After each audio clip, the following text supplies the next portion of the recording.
Hi everybody, welcome to Saturday Live at the Backyard Bird Center. And I don't have to tell you, if you're in Kansas City, but I guess some of you are not, that we are wrapped in the middle of a very, very hot spell right now. And I know a lot of the country is, and that has prompted questions as to how do birds deal with the excessive heat.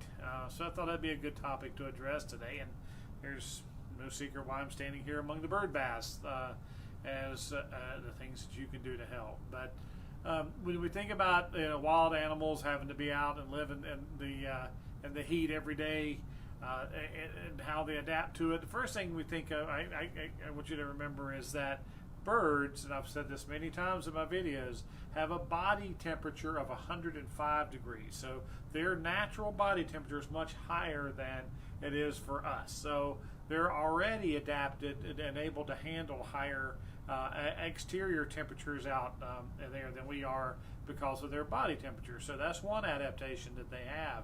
And then there are a lot of common sense things that they do, just like you and I. One is they are most active in the cooler times of the day and less active in the hot times of the day.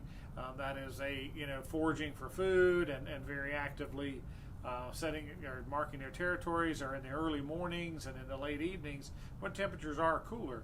Now, if you're a parent of young fledglings that have to be fed constantly, then you do have to feed constantly, even during the hot periods of the day. But for the most part, that's one adaptation they use is to be less active.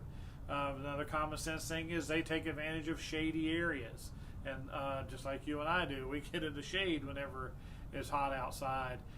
And they also forage a lot near water.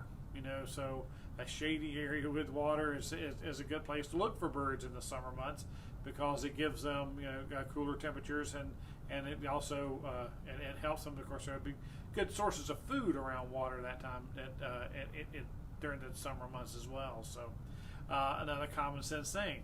But what are their physical adaptations that they use to deal with heat? And if you've ever seen a bird sitting out on a limb with his mouth wide open and it looks like he's panting like a dog, well, he does. But birds don't sweat, so they have to dissipate heat from their bodies in different manners, and that is the panting and opening their mouth and moving their throats does expel heat from their bodies. So that's what they're doing there.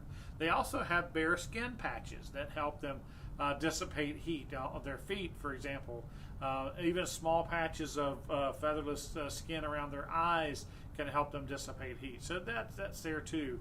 But they have lots of feathers. So what do they do with those feathers? In the worst heat, they can lay their feathers so flat, very contour, very close to their body, to help reflect heat off of them. But if there's a breeze blowing, then they fluff their feathers up and they turn to the breeze so that the air can get underneath their feathers to help cool them down as well. So there's just different little tricks that they can use to cool down.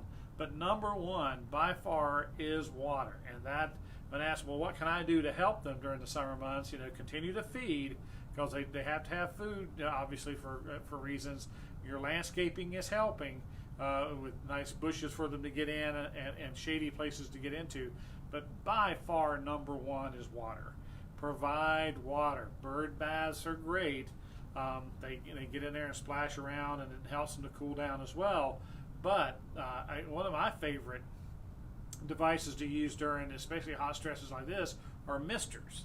And the misters, little devices like this one that you can attach to your water hose, snake your water hose through your landscaping, especially where there's some shrubs and things, and you barely turn your water hose on, and you can adjust the flow a little bit with the device, but it sprays a fine mist into your landscaping, into your leaves, and birds absolutely love it. They'll come and just sit on the leaves, sit in the limbs, let the water drip down on them. They'll fly in front of the mist. Hummingbirds love flying in front of misters and then going and landing and preening and cooling down and straightening out their feathers. So the misters are great devices, and if you're going to water your plants anyways, this is a great way to do it and help wild animals, especially birds. So water is critically important. So a little bit of common sense when it comes to dealing with heat, but they do have some pretty cool adaptations too. So it's a great idea for a program. I really appreciate you sending that one in. Please send in more ideas for programs. Give these videos a like, give them a share if you will. Oh, and I did have to go on and repair one of them. It was pointed out to me a couple days ago that one of our videos up on Vimeo was only 1 minute of the video had transferred. So I went in and I corrected that. So from a couple of weeks ago about flight, telling birds about their flight pattern now is showing the full video if you want to go back and take a look at that one. So you can always do that. Again, thanks for watching, and keep sharing these ideas, and we'll keep doing these programs. Thank you much, and come by and let's talk birds. 2, 1. Would you like to learn more about wild birds? You might want to hit that subscribe button.